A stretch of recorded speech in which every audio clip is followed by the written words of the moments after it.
Good afternoon to you. I'm Rich Mateus. I'm the administrator of the California Farm Bureau Federation, and I've been asked to moderate this panel. The last panel I moderated was between John Burton, the chair of the Democratic Party, and Jim Brulte, the chair of the Republican Party. I'm hoping this will be easier. That's what I was thinking.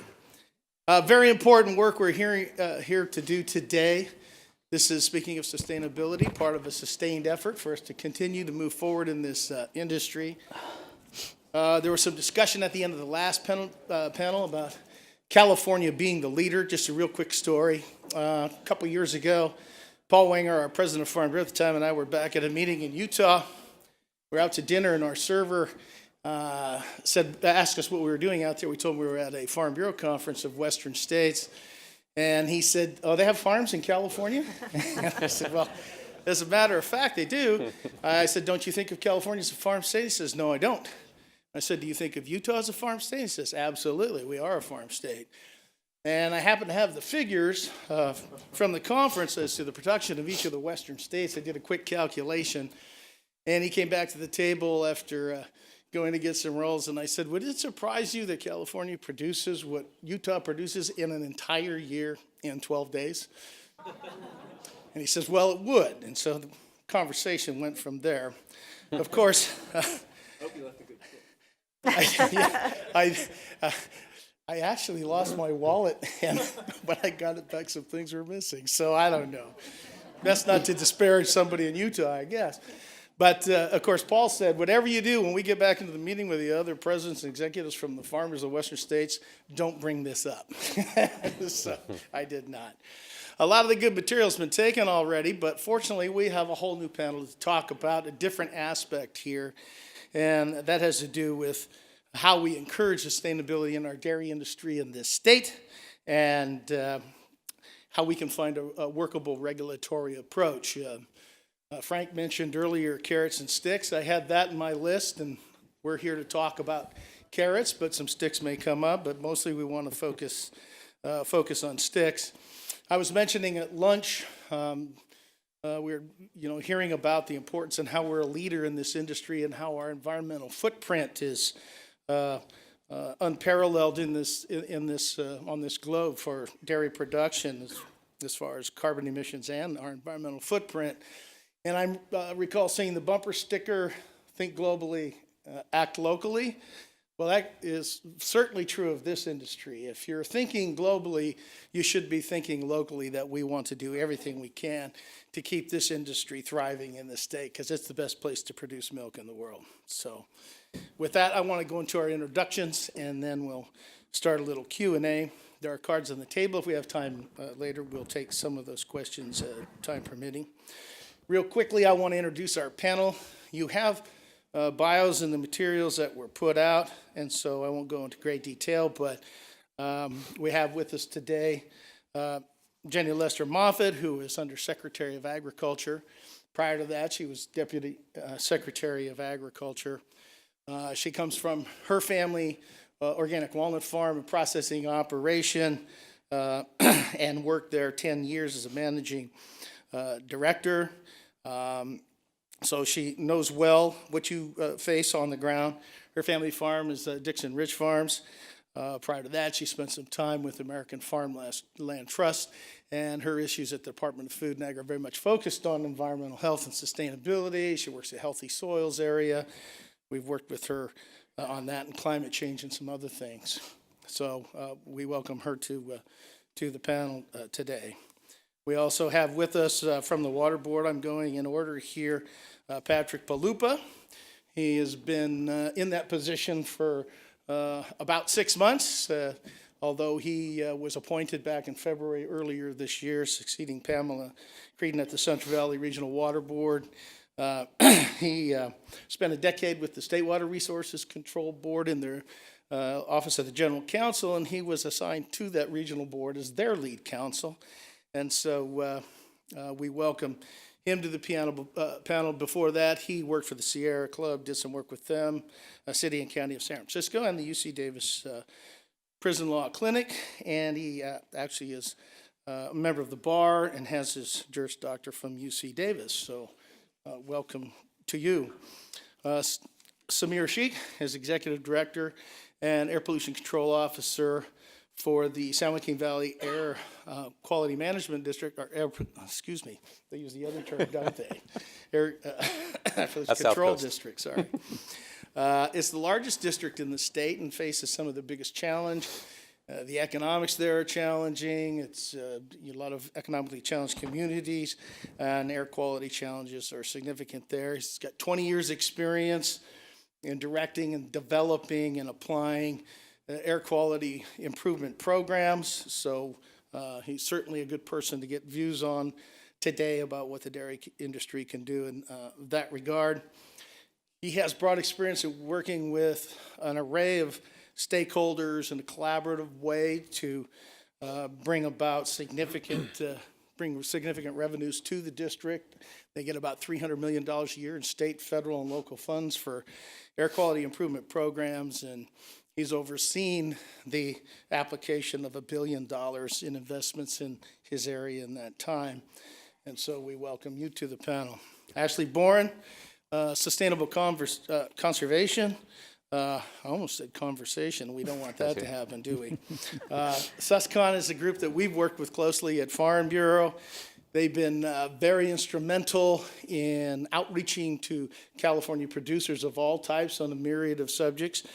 We actually work with them on granting a Leopold Award each year to a California farm or ranch that has demonstrated great acumen and good stewardship of the environment and sustainability. And it's interesting, in the last 6 years, 2 of those awards have gone to dairies, and 2 others have gone to other kinds of livestock operations. So certainly that's not by accident and speaks highly of this industry. And so we welcome Ashley here today. She's also a member of the State Board of Food and Agriculture. And so, of course, she gets to see what's going on in the industry on a regular basis, and so we appreciate your being here with us too. And last but not least, we have Richard Corey, the Executive Director of the California Air Resources Board. I know Richard, we got to work a bit together on cap and trade. He works with a team of 1,400 professionals, managers and staff at the Air Board, and they oversee many programs, broad array, involving fuels, climate, incentive programs, the Air Toxic Hotspots program, and others. His team deals with the low carbon fuel standards specifically, reducing emissions from goods movement, which is a very comprehensive program. I've had the opportunity to participate in some of that. And he also oversees the administrative services of the California Air Resources Board. Has a degree in environmental toxicology and an MBA. Actually has an MBA as well. So with that, I'd like to welcome the panel here today, and we'll get right in to the questions and answers. I'd like to start with you, Samir. Farming in California comes with tremendous opportunities and unique challenges not faced by farmers in other parts of the country. Like other valley farmers, dairies in the San Joaquin Valley are farming in a non-attainment air quality region, and there's only a few of those in the country, which I'm sure you'll share. Can you tell us about those challenges and how farming fits in? Thank you very much. I do have some slides, but I've decided not to use them. Oh, okay. So we'll slide right past and that. I'm thinking maybe I'll just say a few things on that subject, and then maybe have more opportunity for conversation on this really important issue. First of all, I want to thank everybody here and the organizers for having us here. This is an exciting event, and seen a lot of partners that we've worked with over the years on our air quality strategy. So it's really great to be here and great to catch up with a lot of you that we've developed these really cool programs over the years. First of all, as was mentioned, we do have the most significant air quality challenge in the Valley. And I think everybody here probably recognizes that we have a major challenge. A lot of it's due to the geography here, the fact that we're a valley and surrounded by mountains and have these weather inversions that really make it very difficult for us to clean out the air in the valley and really make our challenge very unique and much more difficult than a lot of regions that really have a lot of other more favorable geographic conditions. And so it takes that much more work in the valley and that much more reduction in air pollution to really achieve the same goals that you see in other parts of the state and of the country. And so for many, many years, we've been working to deal with this challenge. The dairy industry and the ag industry in general, overall, have been great partners with us over the years in developing what are considered to be the most innovative regulations in this area.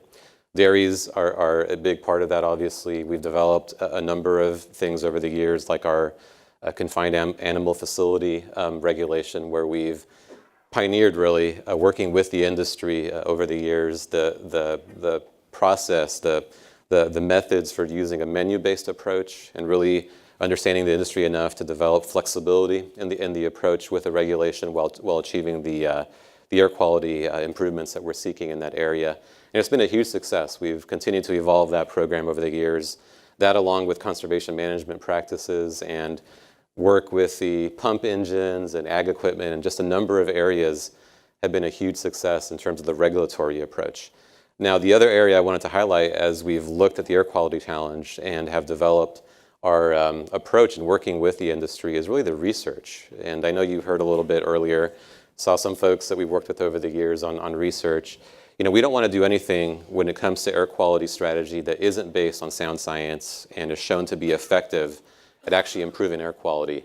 And we realized a number of years ago that we needed to do a lot more research with the dairy industry to really understand, you know, what the source of air pollution was, how effective different measures were in reducing air pollution. And really one of the most proudest accomplishments that I can think of over the years of working at the Air District has been developing a scientific approach for how we look at air pollution and really funding and putting not only our money, but a lot of private dollars, a lot of dollars from CARB and other partners in developing a lot of really good research that has really informed and has really illuminated, actually, our understanding of air pollution from this sector and ways that we can actually focus on this. And our relationship with the industry, with all great relationships, maybe had a little bit of a rocky start. For those of you who recall some of the history, it's actually been over a decade now that the industry lost what was basically an exemption under state law when it came to air quality regulation.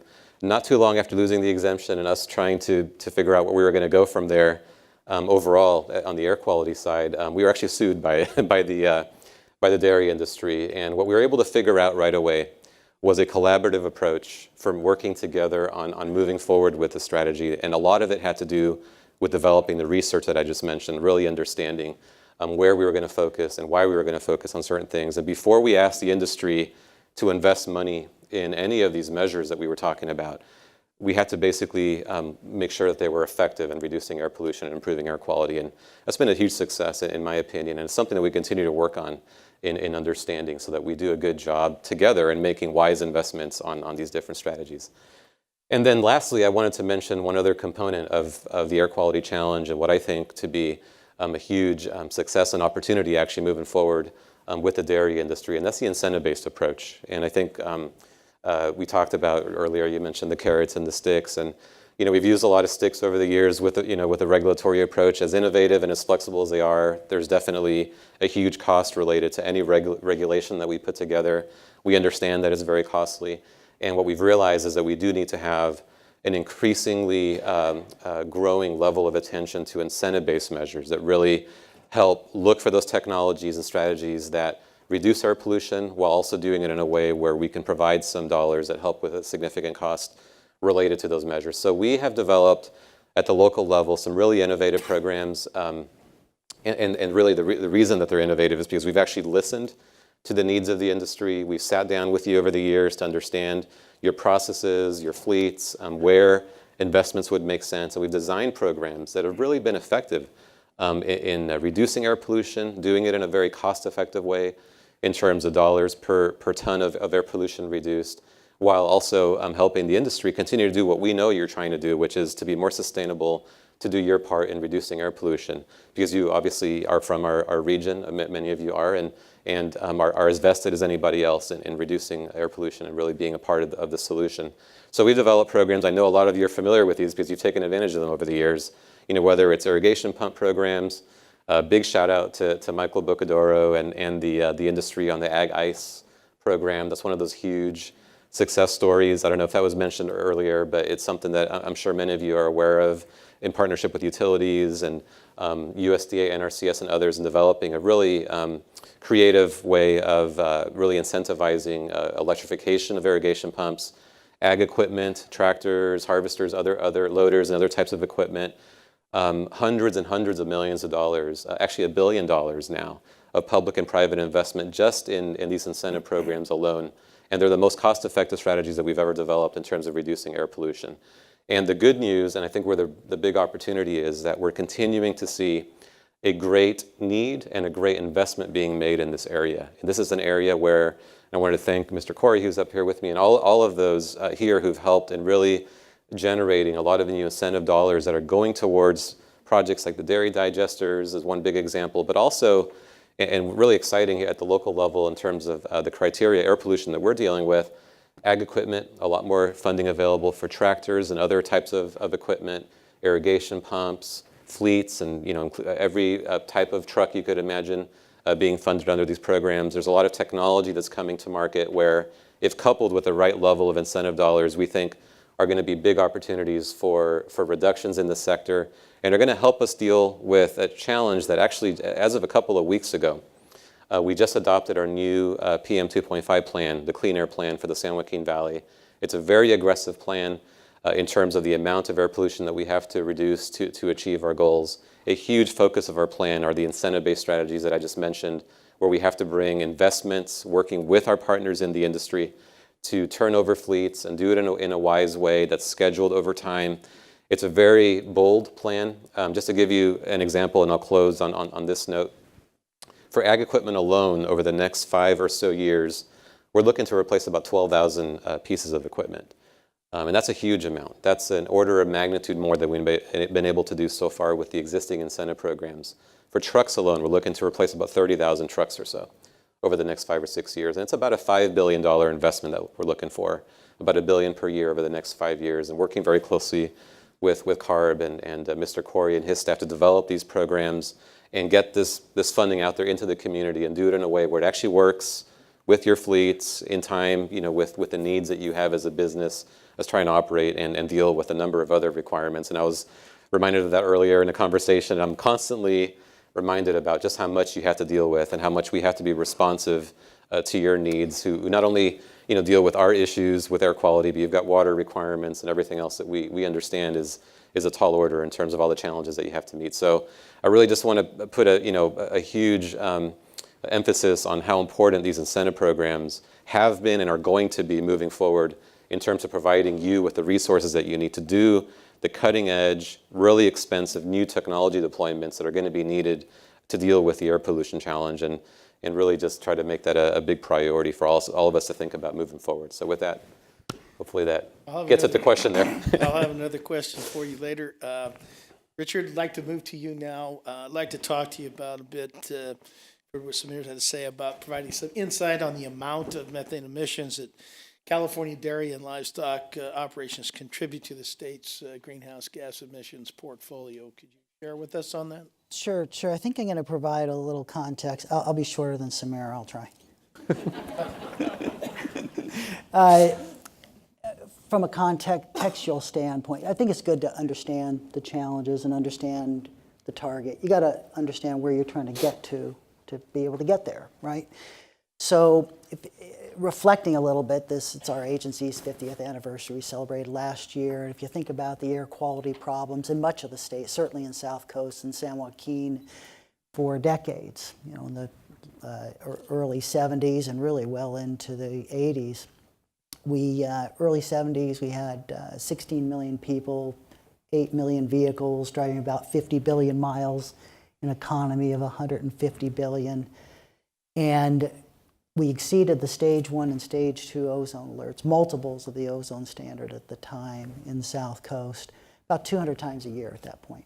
200 times a year, basically unhealthful to be outside, particularly for youth, the elderly, and so on. And if you fast forward to today, we've got a population of about 40 million people, an economy about 2.7 trillion, about 35 million vehicles if you include heavy duty, driving about 370 billion miles. And we haven't had a stage 1 or a stage 2 or stage 1 ozone alert in 15 years. 15 years. Now, we certainly still have air quality problems. You all know that. Ozone, PM 2.5 in the valley, some local toxics issues. But that context is important in terms of progress and the progress that has been made. And I think, as I think about it, I always ask what were the basic elements, the ingredients of that progress that's been made? Clear targets, the ability to measure progress on those targets. You can't just go up here and say, you have to measure it, you have to document it. Legislative leadership, industry leadership, commitment, investment, the ability to have honest conversations about what's working, what isn't working, and make adjustments along the way. I think that those facts, those basic tenets, I think are as real today. In fact, I would say more so today than they've been historically. And I think a key element is partnerships. And it's learning from one another. If you can't have an honest conversation and push one another, and we should do that. You should challenge me, I'm going to challenge you. Any of you know that I do that, and that's how we become more effective. And I've been doing this a long time. Been at the agency 34 years, and I could talk about modeling and analysis and inventory, but at its core, I really think being effective is about relationships. It's about an openness of understanding one another in different perspectives, challenging one another with questions. And I think that's what leads to better policy and better outcomes. And if you look today in terms of California, no doubt we have our challenges, and I'll get to your question in a second.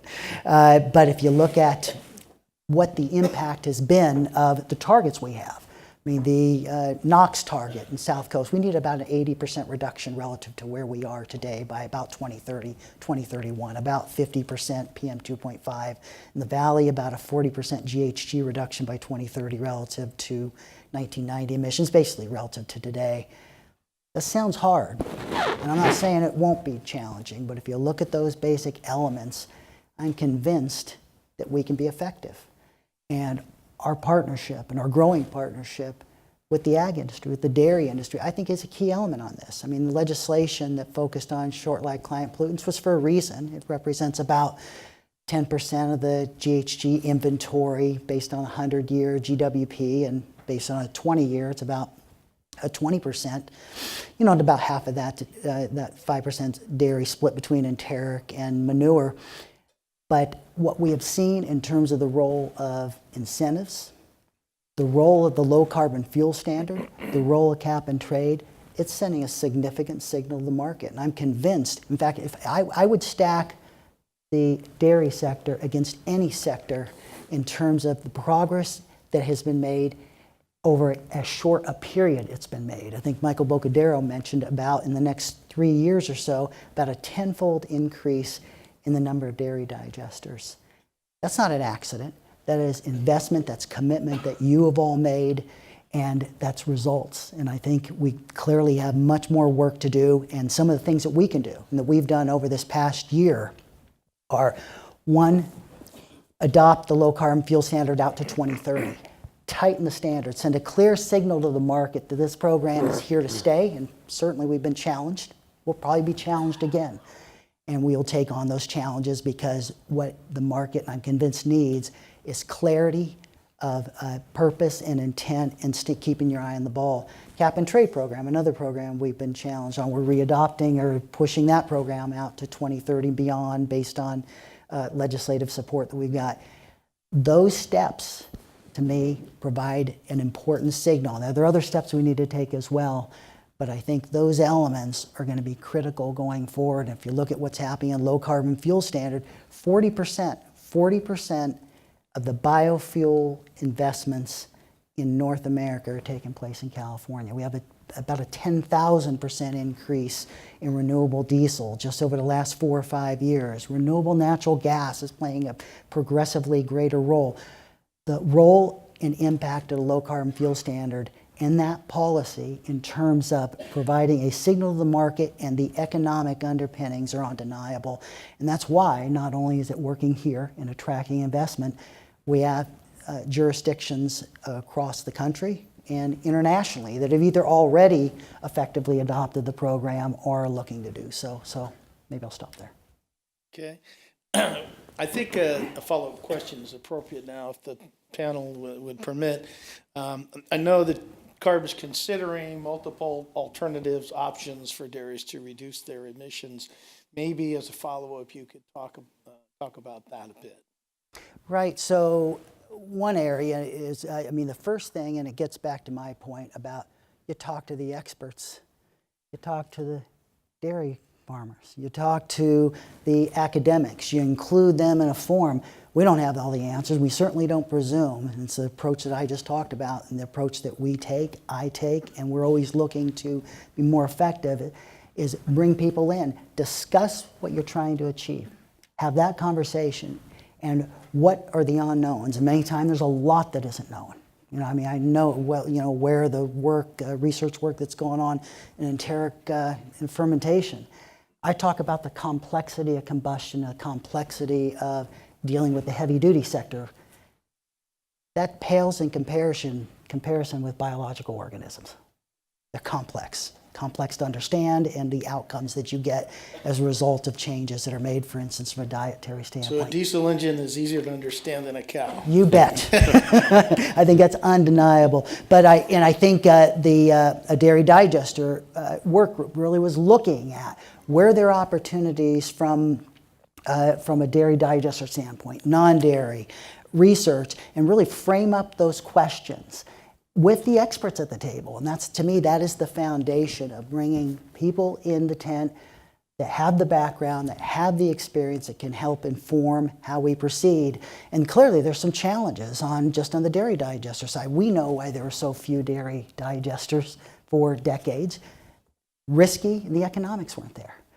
The incentives have played a key role in moving forward, and we were early on, but I think the incentives need to continue.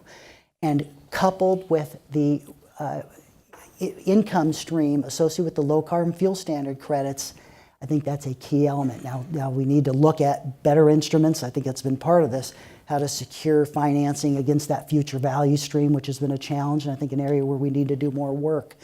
But I think that is an area where I think there's been tremendous progress, but and I'm pointing to that, but we need more. We need to do more.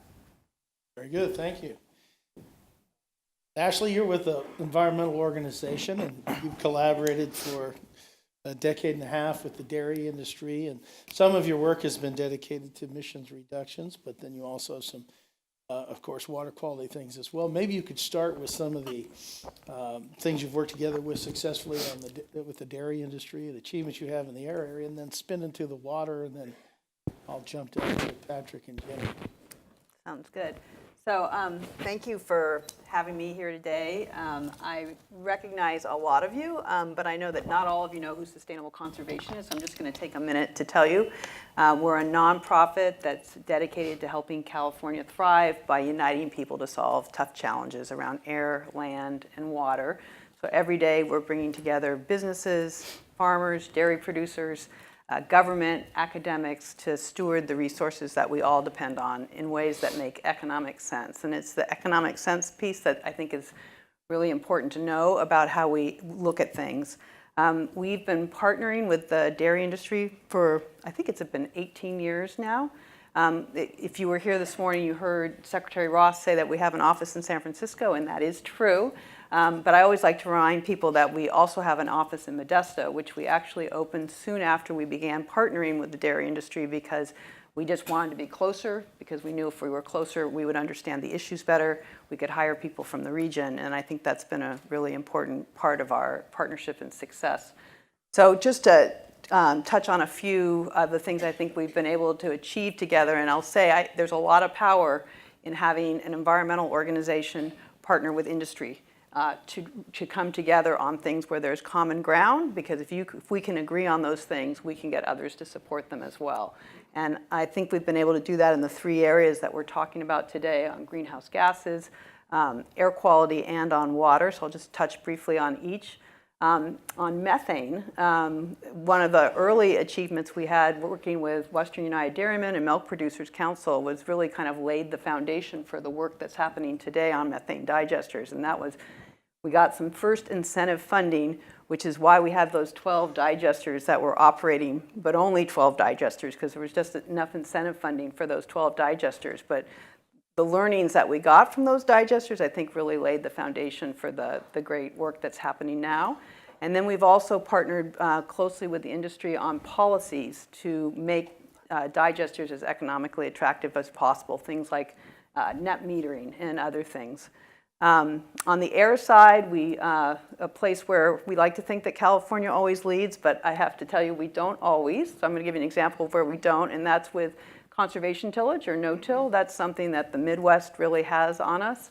But we partnered early with Jeff Mitchell down in 5 Points about transferring that knowledge of conservation tillage to corn silage, and really did a lot of work on how you adapt from rain agriculture to furrow. Partnered with folks like Dino Giacomazzi on doing a lot of outreach and education about conservation tillage, established a technical assistance and equipment rental program for folks that wanted to get started and try it, and that's now being carried on by our private sector partner, California Ag Solutions. And then on water, we're really excited about a technology that we're piloting with the irrigation technology company Netafim. And that is, they have devised a drip irrigation, a subsurface drip irrigation system that you can put liquid manure through, which enables the dairy producer to very precisely apply those nutrients to their crop. And the results we're getting, we're piloting it with 3 different dairies, very different dairies in different areas. And the results are really encouraging. It's increasing yields. It's greatly increasing nitrogen use efficiency, so which translates into reduced nitrate leaching, significantly reduces nitrous oxide, which was one of the greenhouse gases that Frank talked about earlier. And then it really helps on water savings, which is a very attractive thing with Sigma. So this is being funded by an NRCS Conservation Innovation Grant, and the NRCS is very excited about the results and would like to make this an approved practice so that they can offer cost share assistance and give that kind of incentive funding so we can see that get adopted to more dairies where that makes sense. Maybe I'll stop there. Is that a... Sure, that'd be great. Thank you so much. Patrick, I'd like to shift to you now. The Central Valley is home to 90% of the dairy industry, and the industry's been operating under a general order since 2007. And I'd like to get your view on how your office, your agency has worked with the dairy industry in implementing that program. So talk about that a bit, that'd be great. Absolutely, and again, thanks to Michael for inviting me here today, and JP for extending the invitation. You know, I think we followed a similar trajectory in that the dairy industry was regulated under a waiver for many, many years until the legislature saw fit to take that waiver away. And so the onus was then placed on the regional board to figure out how we get a regulatory program in place to regulate dairies. And we were quickly sued, although it wasn't from the dairies, it was from environmental justice groups. And I think one of the ways in which we worked with the dairy industry was really in the wake of that lawsuit, sitting down around the table with JP, other dairy representatives, to try and figure out what a reasonable path forward is, given the fact that we had just lost a pretty big lawsuit that said we had to tighten up regulations on dairies, that we had to do more than what the board had initially put in that 2007 order. I think that the 2013 order that we came out with represented a really big step forward in terms of meeting our legal obligations and in terms of listening to the industry about what they could and couldn't do. If you ever go online and check out that general order, it's got an attachment that comes along with it, and that attachment is really an economic workup of how much it actually costs to line a pond. And I think there was a lot of folks saying you got to line every single dairy pond and you got to do it in 2-3 years. And we asked tough questions about what the economics of that really would be to the dairy industry. And we set up a dairy general order that really gave due credence to those really tough environmental issues out there. We also work together to establish, as you well know, a representative monitoring program. That means you don't have to monitor each and every single practice at each and every dairy. We can take some generalizations about the practices that are done throughout the valley and apply them in a much more cost-effective monitoring program, representative monitoring program, that ultimately should get us the results we need to say what works and what doesn't work. And lastly, I think one of the successful outgrowths is really what we're working on right now. What you know the dairy representatives are working on right now. And that's a summary report showing what the representative monitoring program has found. That's going to be submitted to the regional board in April. And I think we're going to use some of the work that's been done there to really figure out what the next steps are. And I think, you know, it'd be worth mentioning that one of the big next steps is figuring out how to implement the regulatory package that we've took, and it's currently in front of the state board right now, that would really fundamentally change how we regulate nitrate in the Central Valley, California. And we can certainly go into that in a little greater detail, but I think the bottom line is the regional board and the folks who sit on the board, they're of the community, really took the stand that, look, the existing ways of regulating a lot of the industries, and not just dairy, including agriculture, including publicly owned treatment works, food processors throughout the valley, it wasn't working. The goals were not appropriate for what the industries were doing out there. When you have a real well-functioning ag lands, or where you have a dairy that's following every appropriate management practice and you're still not meeting the targets, maybe it's time to rethink the targets, and maybe it's time to rethink the goals of the regulatory program. That's the process that we're currently engaged in. That's the process that the dairy industry has been a pretty active voice in. I know you've contributed lots of funds over the years to getting this done, not just incentive funds, not just grant money, but real tough dollars and cents from an industry that lives on pretty thin margins. So I think what the 2007 general order kicked off was really the first, second, and third steps in a really tough process to figuring out what we need to do to responsibly manage the valley's water systems, whether it's the aquifers or surface waters. It's not on my list of questions here, but with regard to regulating nitrates, and you talked about getting maybe a little more specific about that, can you encapsulate that in a couple of minutes? Yeah. Oh, Okay, 2.5. I got a binder that's about 2,000 pages. It wasn't a prop that I brought with me. It's actually Is there something. an abstract in the front of the binder? Yeah, I think it's about 30 pages. You know, and I think it's tough in that what it really is just a justification for looking at the aquifers a lot differently, for looking at the aquifers not as a resource where drinking water is the only use of that aquifer. It's looking at the aquifers in terms of something that absolutely applies drinking water, and that we're going to need to get better packages out there to get folks drinking water where those communities need it desperately. But it also recognizes that those aquifers are managed as agricultural supply aquifers. Those aquifers are managed to support the industries that those communities depend on for their primary source of labor. Without the ag community, without dairies, without the POTWs, you're not going to have any infrastructure left to have communities in the Central Valley. And so I think that, you know, we've got this huge document, but it boils down with respect to nitrates to the simple equation of when the dairy industry, when POTWs, when food processors, and when agriculture can come together to find some drinking water solutions, to help utilize the funding that's out there to get some drinking water, replacement drinking water into the community's hands, well, we've got a lot we can do with respect to regulatory flexibility in terms of how we manage nitrates, how we manage the sustainability of those aquifers, how we manage the obligations under SGMA. We know there's a heck of a lot going into regulating these industries. They're breaking under that burden. You know, it's tough to rise to that challenge in all occasions, and so we're trying to make it work while protecting the communities that they depend on. And again, protecting those communities means having a sustainable ag industry and having drinking water supplies. You can't really have one without the other.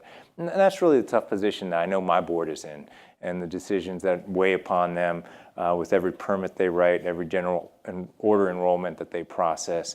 You know, it's a tough equation, and I think it's one we're working pretty hard to figure out. Very good, thank you.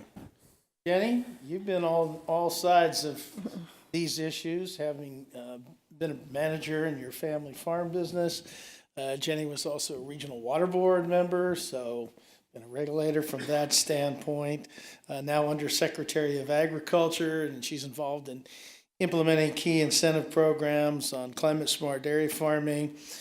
Could you share your perspective on how we can create a regulatory environment that works for us and keeps folks in business and rural communities thriving?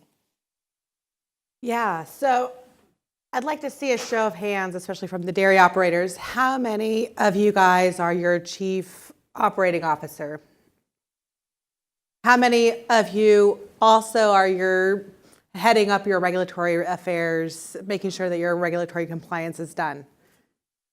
How many are also in charge of all your human resources, ensuring that you've got a workforce that is getting paid, that is meeting compliance?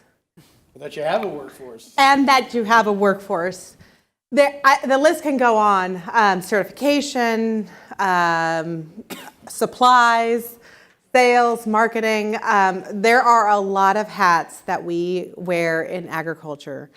And I think that is a really amazing thing. Certainly it gives us in agriculture and in the dairy industry a lot of perspective. We're looking at a whole picture. We're looking at our whole operation as a whole system.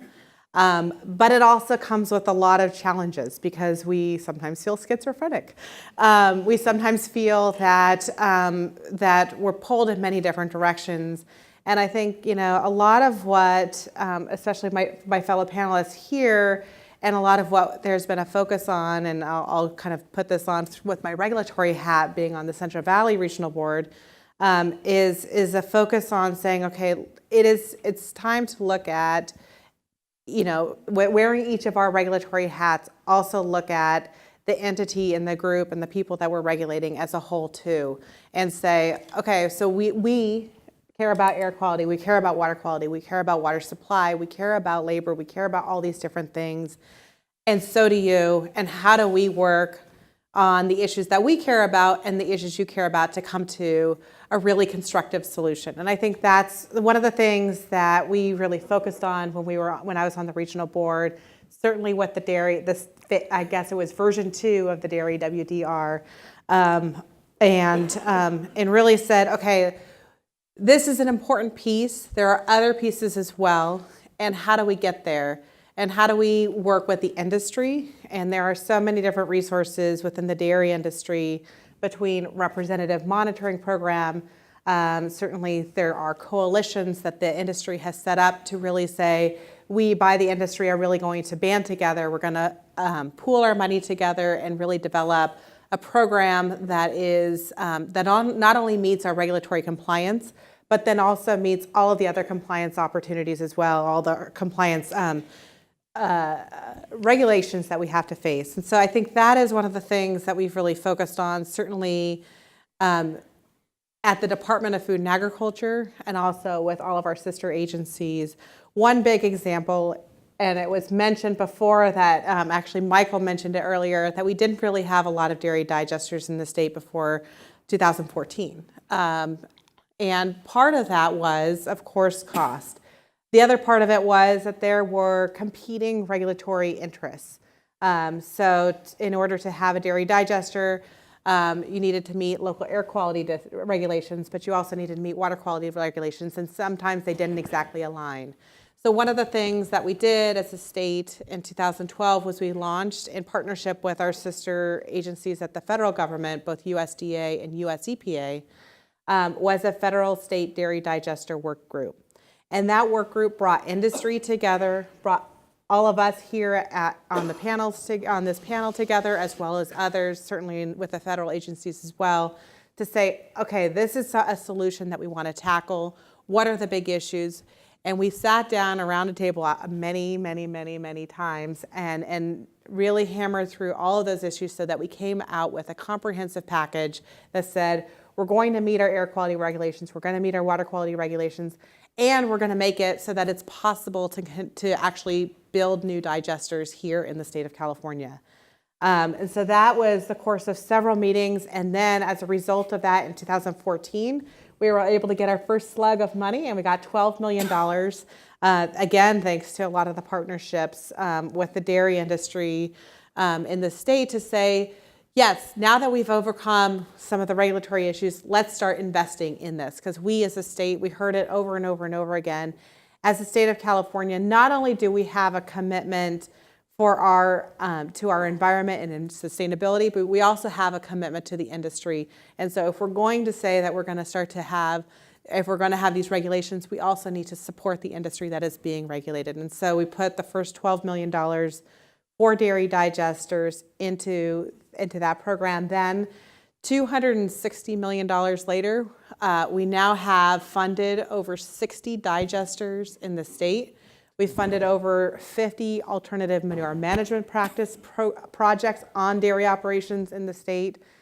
That is an immense amount of dairies that are now participating in our programs, that are getting revenue from the state, and are also thinking about the whole picture, the environmental sustainability picture of their dairy operations. And so it's a really big, it's an example of how we really accomplished, we set out to accomplish a regulatory challenge. The industry was there at our side the whole time saying, nope, that can't work because of this, because of this, because of this. Oh, we're forgetting about labor challenges. That's a big challenge. So, and then really putting all that perspective in, all those hats that we wear is something that I think is I would say, a blessing and a curse in agriculture. And I mostly see it as a blessing. I think it gives us a lot of perspective. And so that's, I think, where there's a lot of opportunity for, we've heard over and over from the speakers, bring people to your operations, have them visit so that they can see that whole picture, so they can see all of the different balancing act that you have going on in your operation. Certainly not only members of the legislature, but also members of all of us in regulatory agencies as well. I'm just stretching out the time.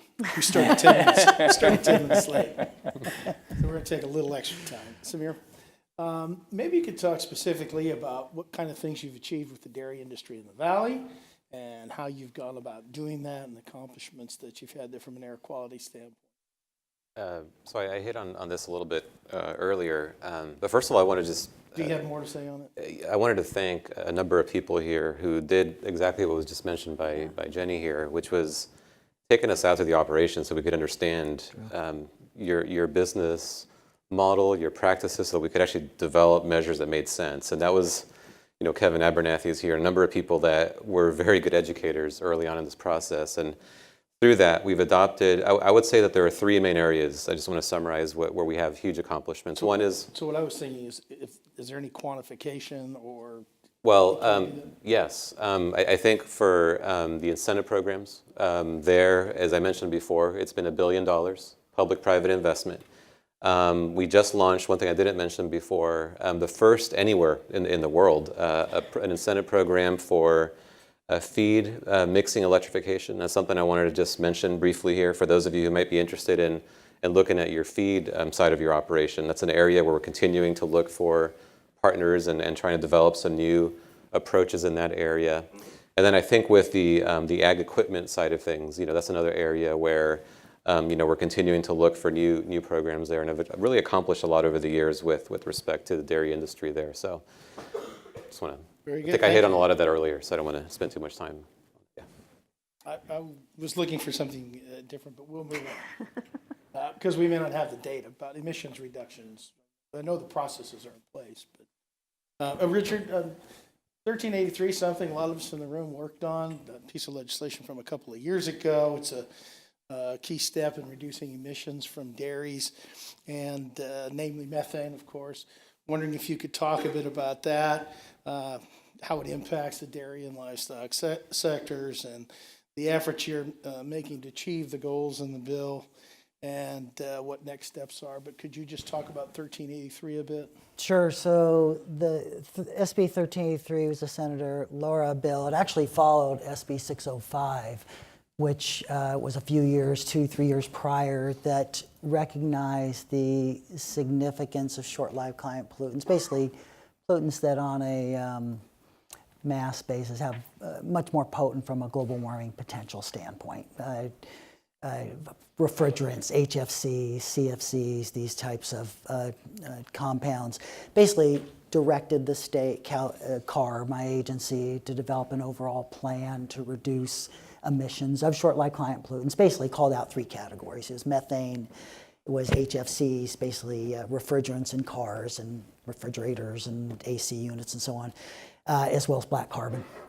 1383 followed from the 605 plan, which was basically a bill that was about execution of the short-lived client pollutant plan. So basically it was develop strategies to reduce emissions of methane, of HFCs, and black carbon. It had specific targets by 2030, I think 40% in methane, HFCs 50%, similar on black carbon.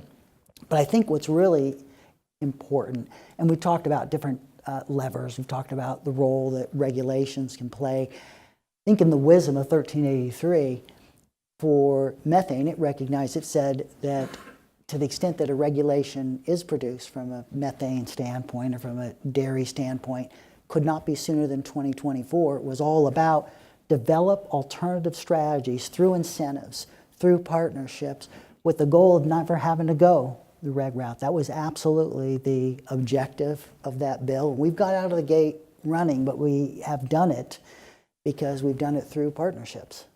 I mean, I go back to the progress that has been made already on digesters, and this is an important point.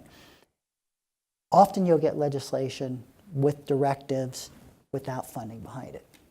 You get directives and it's, well, wait a minute, this is going to have a cost. Who pays? And what's that ultimate cost going to be? The fact that the legislature appropriated funding to move forward on dairy digesters, I think it was very, very important. It's a very important signal recognizing some fundamental barriers. We are seeing success. And there's nothing like, people always want to be around winners. And winners actually attract more funding. And they also attract followers. So to me, even though we're early in this program in terms of implementation of 1383, we're really jazzed about it. I am really upbeat about the relationship that we have developed and are developing with the dairy industry, the strengthened relationship with Jenny and CDFA, Samir and the Air District.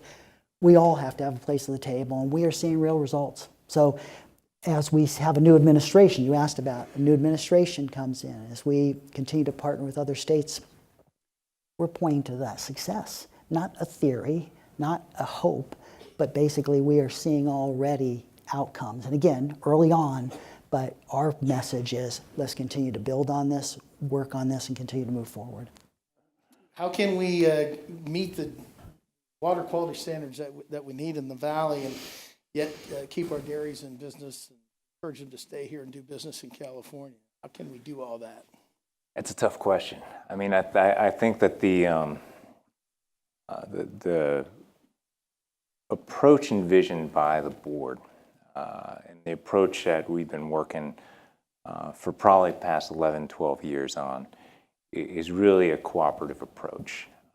Because we recognize, and I think the science is bearing this out more and more, that when you have an exceptionally well-run farm, an exceptionally well-run dairy, you're still having problems meeting the water quality standards as they're articulated these days. And that's a situation that begs different answers. And I think the proposal that we have pending in front of State Board right now is to figure out how is a package that will allow folks to work together to get upgrades done, to incentivize moving manure off of dairy land. I think even with the report that's coming in, a lot of it's going to say is there's a lot of great practices currently being employed. There's a lot of great practices that will help reduce nitrate loading on the farm, but there's still at a lot of these facilities more manure than we can handle. And so the idea is that when you have growers, ag lands that are under pressure to reduce their nitrate loading, Maybe you can find out a package deal, a management zone is what the term is used in the package, where you incentivize ag lands to take more manure, to have some of that balance, that whole farm approach to nitrogen management on a dairy, export some of that manure. Have the cost incentives change a little bit because the growers will be under pressure to reduce the nitrate loading. If you take a balance off of a dairy, lo and behold, you have a package that all of a sudden can be approved by the board instead of a package that the board has to reject and say, nope, tough luck, you got to do something more extreme on an ag facility.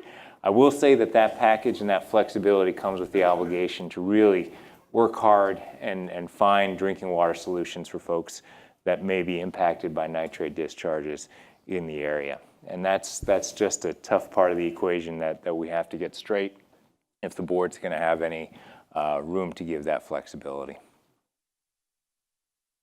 Thank you. Sorry. Oh, no. Multitasking. I don't know that we can get to all these questions, but we'll try to get to a couple of them.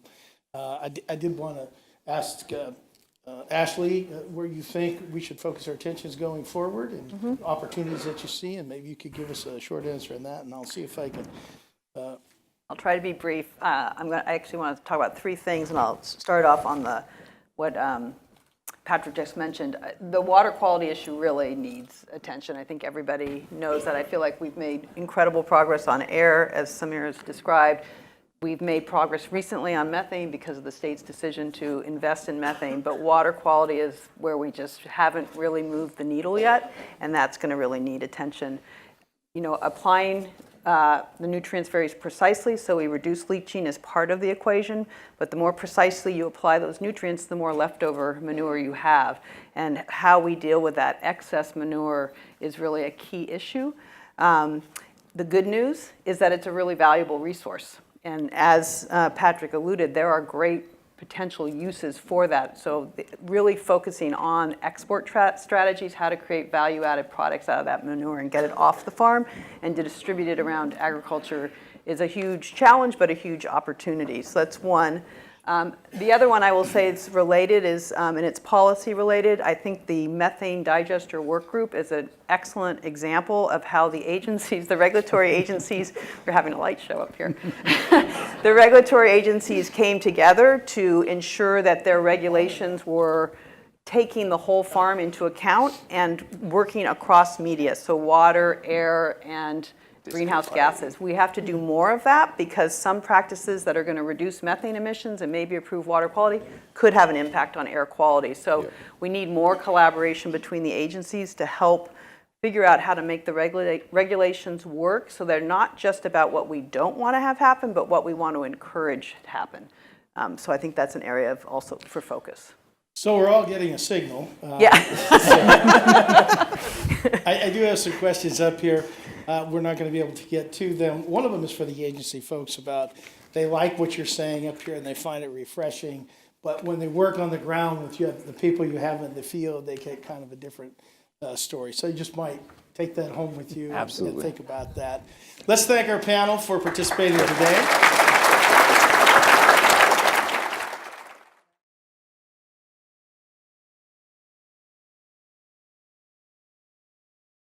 As Michael said, I am the president of DSM Animal Nutrition and Health, based in our global headquarters in Switzerland.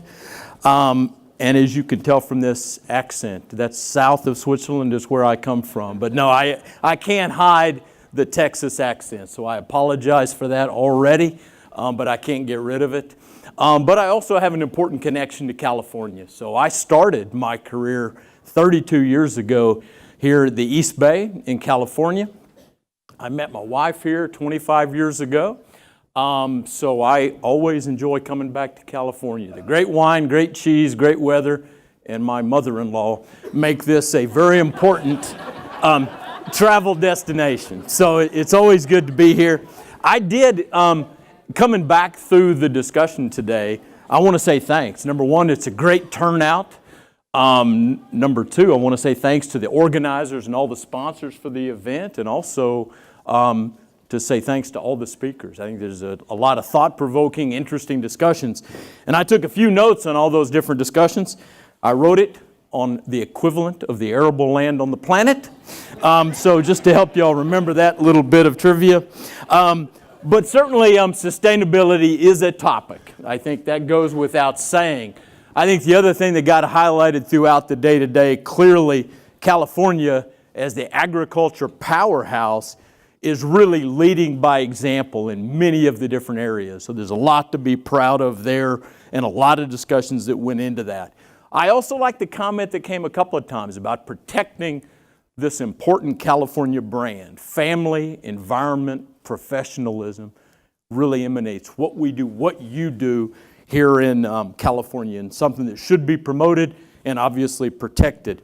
Frank gave a great presentation. He talked about the 4 myths. He also really highlighted this leading position that you have in California on the important metric of production and emission intensity and how that plays in. We also got some incredible insights on the consumer and how consumers view sustainability as a concept. All right, folks. It just keeps getting better, okay? It is the end of the day, the light show. Okay, and also, we obviously talked a bit about diets and what's happening in diets and sustainability. And an area for us to really pay attention to is this is getting defined or maybe redefined in areas that we need to understand and make sure that we're advocating, and as was highlighted several times, telling the story. So appreciate the opportunity to be a part of this today, and I appreciate your attention. I'm going to go through a few slides that talk a little bit about the company that I currently work for, the purpose-led, performance-driven company that I work for today, Royal DSM. Some of you may have heard about it, some maybe not, but it is a company that really is focused. Our strategy is to combine our competencies and our science with the market trends that are impacting the industry and also the sustainable development goals of the United Nations, and look for opportunities where growth is created at that intersection. When you think about it, we are active in 2 areas, 2 market domains, the area of nutrition and health, in the areas of sustainable living is where we play. We truly believe in the concept doing well by doing good, and making sure that opportunities are created by addressing the most pressing challenges facing the planet helps our markets and our customers to have a bright future. That's what we believe in. We believe in doing that by, number 1, improving our own operations, and number 2, providing solutions that enable our customers and our markets to be successful in the long term, and number 3, advocating aggressively for the important topics that we believe in. And that's the approach that we take.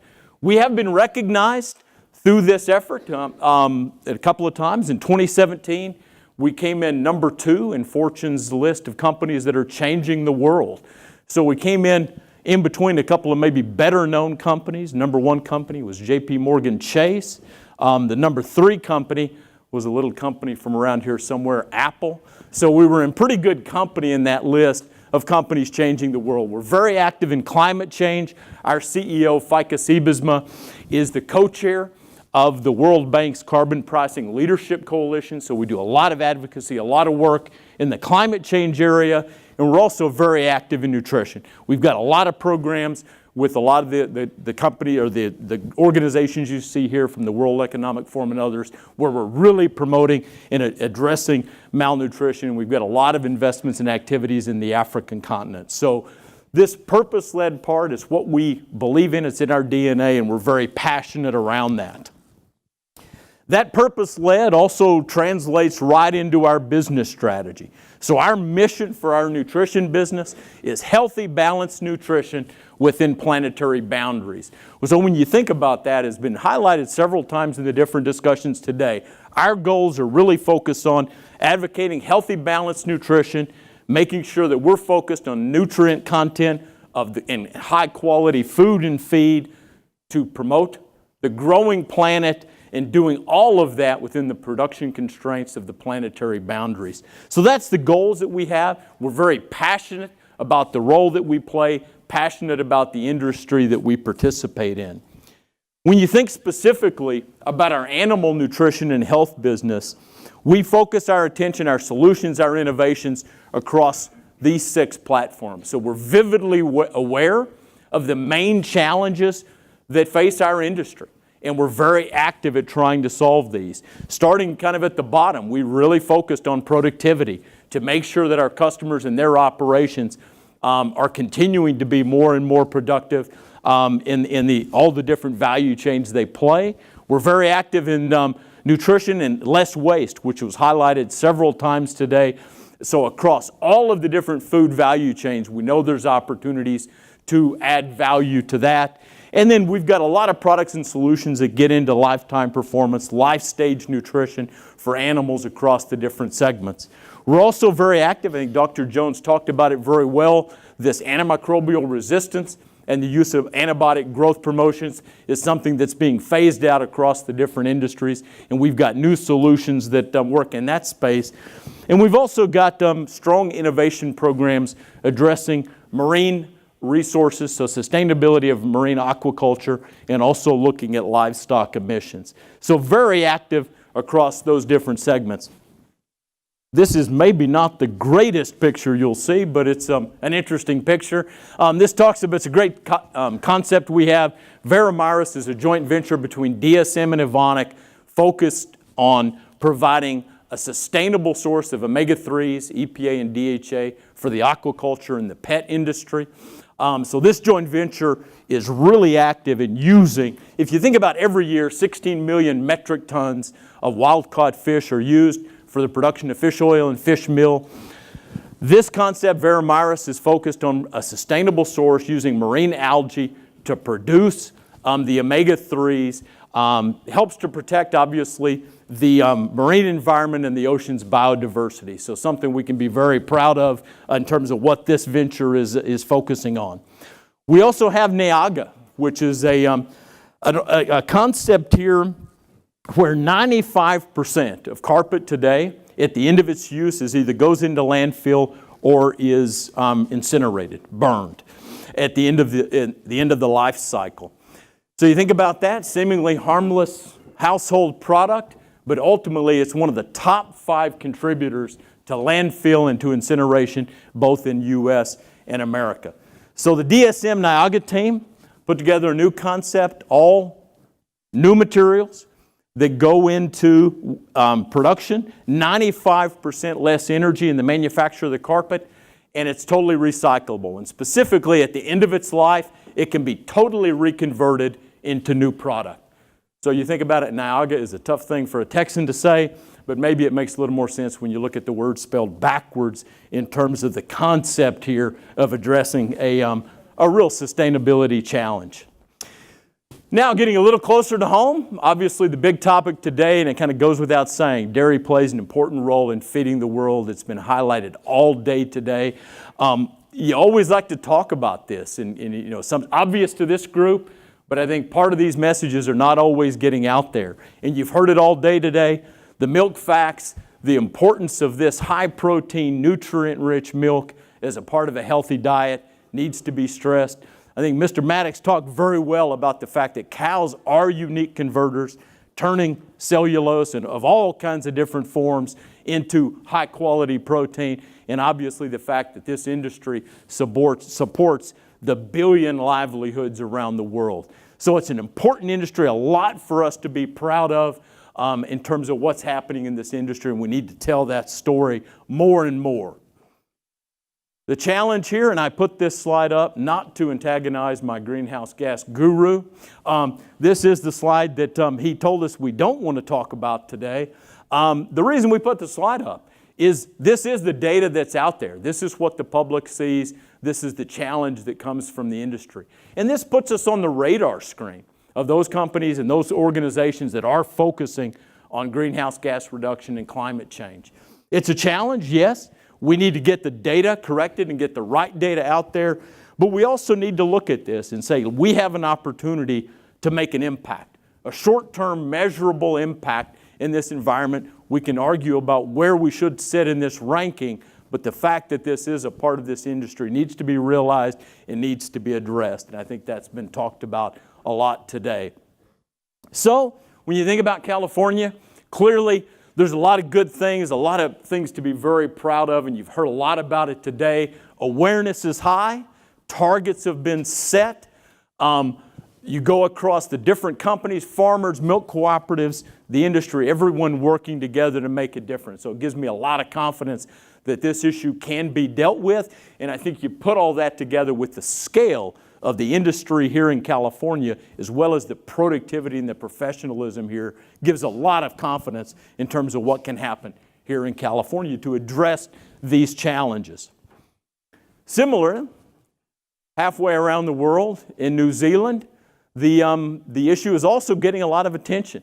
So here what you see is intersection between government, private enterprise, focusing on climate change and greenhouse gas emissions. They've been working on this for over a decade and have set the ambitious goal to really have New Zealand as a country to be carbon neutral by 2050. So again, getting a lot of attention, a lot of marketing here, a lot of cooperation helping between private and public research to get this done. And you're seeing the dairy companies engaging and incentivizing farmers for good practices and to address the issues. And it's happening around the world in Europe as well. So you look across this, you see from the dairy companies to retailers to individual practices to farmers, all engaging in setting ambitious targets and putting programs in place to tackle the challenges within that. So what I can highlight for you is that certainly in the last 18 months, we've seen a dramatic increase in the amount of activity happening in Europe across these sectors to address this area and to set aggressive goals and aggressive challenges and good cooperations happening to address that. So back to DSM, I mentioned a little bit earlier, we do have a program. We put an innovation program in focusing on livestock emissions. We've got a product, 3-NOP, that we're developing that has proven to have the potential to reduce methane emissions by up to 30%. Across the different stages. So we're making investments. We started this a decade ago. We're very excited about what's going on. And we also appreciate the great collaboration that's happened for the testing that's been done on this product and the preparing to bring that to the market hopefully in the near future. So that's a little bit about a journey around the world of what's happening in this space.